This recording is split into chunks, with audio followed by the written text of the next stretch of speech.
Hey, I'm Sleepwalker Funeral. I'm a music producer and a videographer.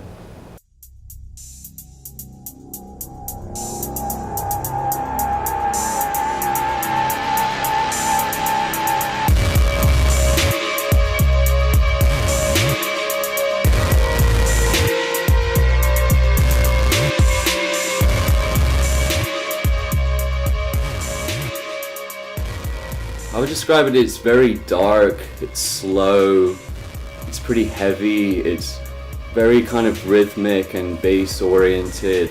I mean, I'm influenced a lot by like dark wave and witch house music, and then also a lot of trap with my drum beats and like my bass rhythms and stuff. I don't give a fuck if I don't wave off, 'cause every day I need clothes and weed to get by. How am I still alive? How did I hit 25 when every day I wanna die? Waiting till my brain flies. I try to just like recreate my feelings in audio form, kind of.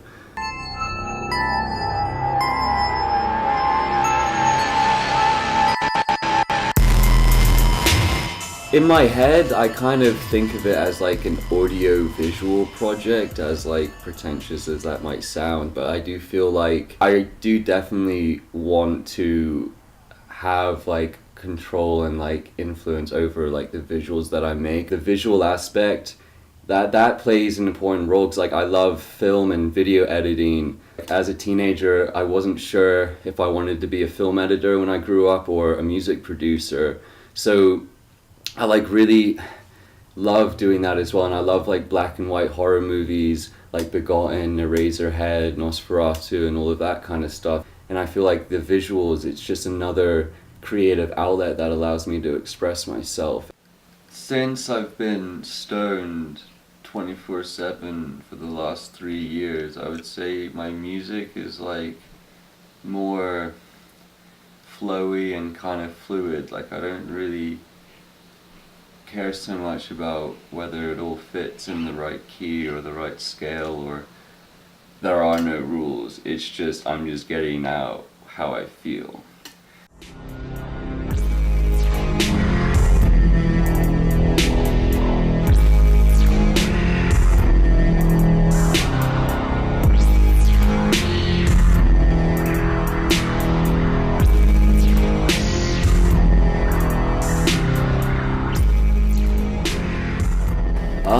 I started playing guitar when I was around 11, and then age kind of 13, 14, I started recording and releasing stuff online.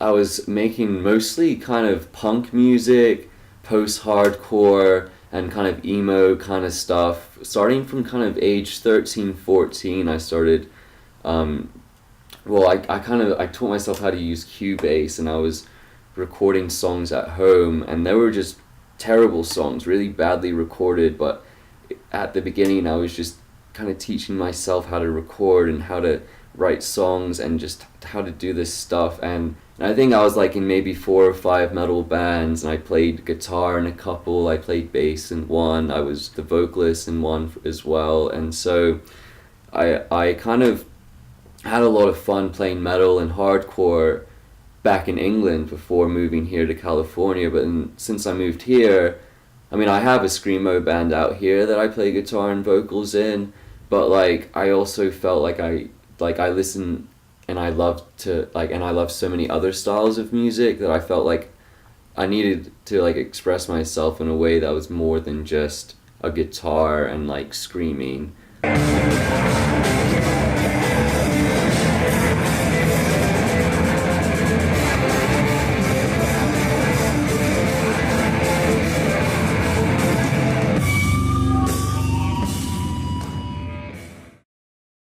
I've spent the last kind of 6 or 7 months kind of on medical leave, just doing all of this therapy, and like I've pretty much been in full-time therapy for the last 6 or 7 months, and that's like one of the main reasons why I started Sleepwalker Funeral, really.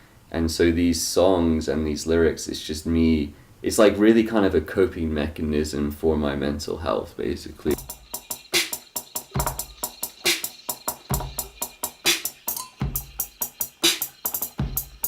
Grimes was like my big introduction to electronic music, and just like she was like one of the first people I think that I started listening to where like she does like produce her own music and directs and edits her own music videos, and that whole DIY process was like something I like really related to, and it was something that I've done for a long time myself as well. Other people similar to that, I mean, well, Tommy Cash, he's really inspiring to me because he's just so incredibly unique, and he has this vision where I feel like, dude, he's a time traveler from the future, man. He's coming back from 200 years in the future and making music now.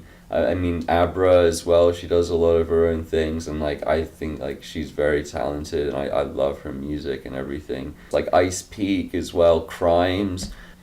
Right now I've been listening to a lot of Ghostmane and Buttress because I feel like, you know, what they're doing is kind of what I want to achieve and what I want to do, and you know, and they produce mostly a lot of their own music, and they direct and edit a lot of their own music videos as well, and that's exactly what I do, and like they're just both really inspiring to me, just how, you know, they've both achieved so much success just doing everything for the most part themselves. When you look at bands like Ice Peak currently, they're like huge in Russia, and they're, you know, like really taking on that whole witch house and dark wave aesthetic and sound. So by looking at their popularity online and seeing them, and just seeing like other artists similar to that as well, that are very kind of witch house influenced, I think we're at the beginning of maybe a pretty big revival. But currently, it's not too big currently. You know, it passed its peak. But I think at the turn of the decade, I think there's potential. One of the main things I'm planning to do with this project is every song that I write that I feel like is good enough to release, like I plan on making a music video for every song. Like currently I'm not planning on releasing kind of albums and EPs, maybe at some point in the future, but for now I'm just really focused on just doing at least like one music video per month.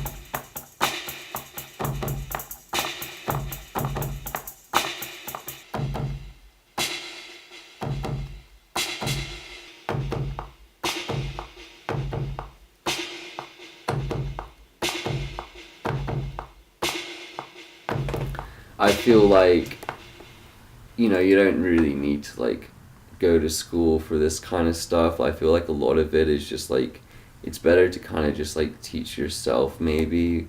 I feel like sometimes when you go to school for these things, it can kind of like, you know, put you in the wrong kind of mentality for writing music, or puts you in a mentality that's not the best for being creative. And if people say like, oh, you shouldn't mix through a limiter, or you shouldn't EQ your snare drum like this, or you need to cut out the low mids from your kick, or blah, blah, blah, like, you know, just do whatever sounds good to you. And that's kind of like my ethos, I feel like, so, yeah.